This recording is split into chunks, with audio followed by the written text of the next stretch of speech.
We never really think about it, but the internet basically has a giant address book. Every single thing that connects to it, your phone, your laptop, even your smart toaster, needs its own unique address to work. So what happens when we start running out of addresses?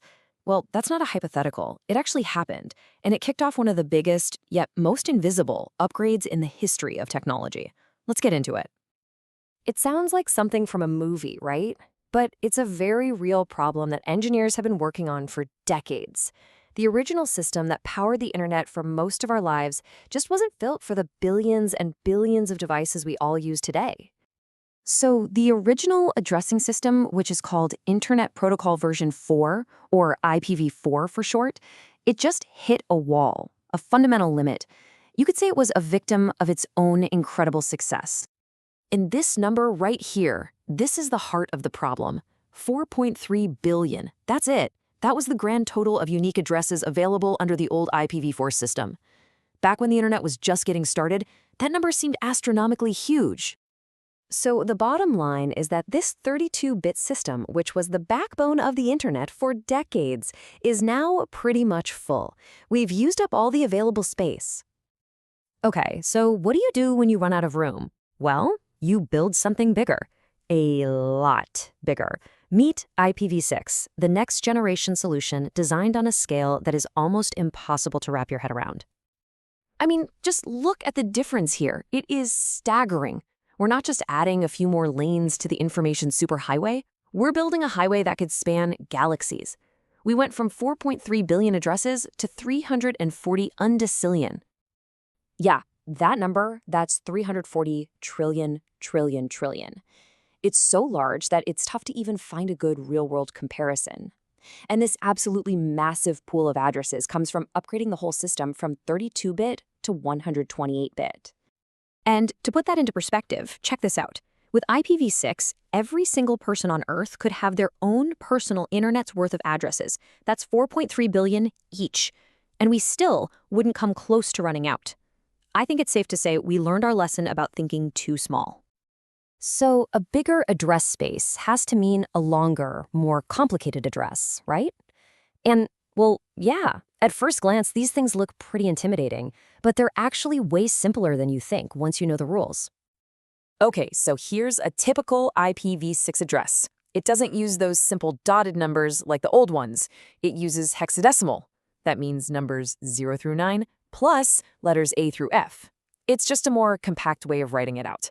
But let's be honest, it's still a huge pain to type, so there are rules to shorten it. And it really comes down to just two simple rules. First, you can drop any leading zeros at the start of any block. Second, you can replace one and only one group of back-to-back zero blocks with a double colon. The best way to get this leading zeros thing is to just think about money. In $900, those zeros matter, right? They're trailing zeros. They hold value. But if you see 0009, well, that's just $9. The first two zeros don't change the value, so you can just drop them. It is the exact same principle with these addresses. And here's what you get. You apply those two little rules, and that long, scary address suddenly becomes way shorter and much easier to deal with. The network is smart enough to see the shorthand and fill in the missing pieces all by itself. But here's the thing. IPv6 isn't just about having more addresses. The engineers who designed it also took the opportunity to fix some of the really clunky parts of IPv4. They built a smarter, more efficient system for the modern internet. One huge improvement is something called the packet header. You can think of it like a shipping label on a package. It tells the routers where to send all your data. The old IPv4 header was really rigid. The new IPv6 header is way more streamlined for routers to process. And, this is crucial, it's extendable. That means we can add new features in the future without breaking everything. IPv6 also changes how our devices communicate. The classic one-to-one and one-to-many methods are still there, but it completely gets rid of the super inefficient broadcast method, which is basically like a device just shouting at everyone else on the network, and it replaces it with something much, much smarter. And that smarter method is called AnyCast. Think of it like this. Instead of yelling for a taxi and having every driver in the city stop to listen, your request goes out and only the closest available taxi responds. So for you, this means when you try to access a global service like Google or Netflix, AnyCast helps connect you to the nearest, fastest server automatically. It makes your whole experience quicker and more reliable. Okay, so if we have this new system that's bigger, smarter, and way more efficient, it leads to a pretty obvious question, right? Why isn't the entire world just using it yet? Why is IPv4 even still around? Well, the simple answer is that IPv4 and IPv6 are not compatible at all. They don't speak the same language. A device using only IPv4 can't talk directly to a device using only IPv6. And that means we can't just flip a switch for the whole world. It has to be this really slow, gradual transition. So, to manage all this, network engineers have come up with some pretty clever workarounds.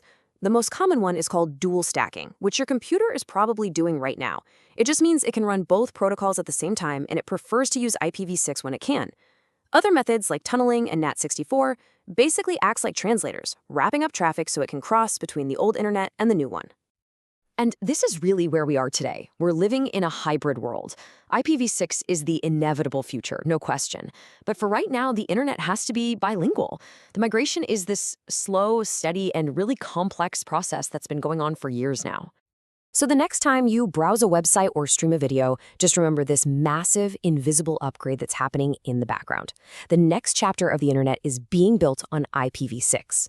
And chances are, a surprising amount of your digital life has already made the switch without you even knowing it.